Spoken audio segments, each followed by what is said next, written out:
lighting. As we go through these pictures, every room should have general, ambient, and task lighting. So as we look at the pictures, we will just assume that the general lighting is there and talk more to the task and the ambient lighting. In this first bedroom, you will see the reading lights as well as the bedside table lamps.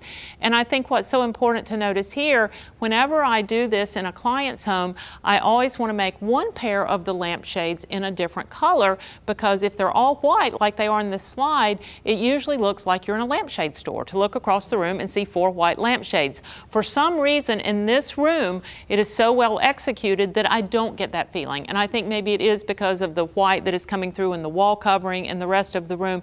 But if you're considering doing this, notice in some of the magazines and some of your books, it usually is better if one of the 2 pair is a different color or a warm linen or something like that.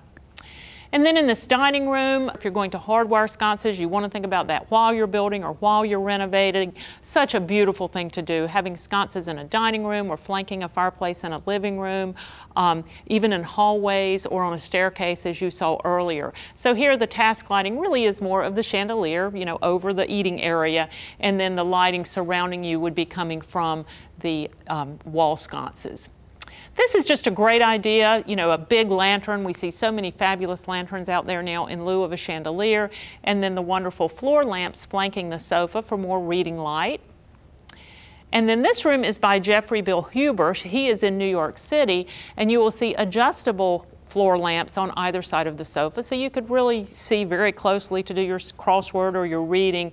But then flanking the consoles, flanking the windows with the big oval mirrors, have nice big lamps on them, so they create nice pools of light in the corners of that room. And you know, a room like this can be kind of tough when you have a really long wall like this. And notice that it was not a simple gesture. You know, the gestures are bold, creating that symmetry. You know, when you're building a room like this, you're really building a strong foundation, and symmetry really is your friend. And then here, where you have 2 sofas facing one another, very similar to what we saw a second ago with the one sofa, you have the lamps on the consoles flanking the fireplace, and then the adjustable floor lamps a little bit closer for any reading or tasks that you would like to do.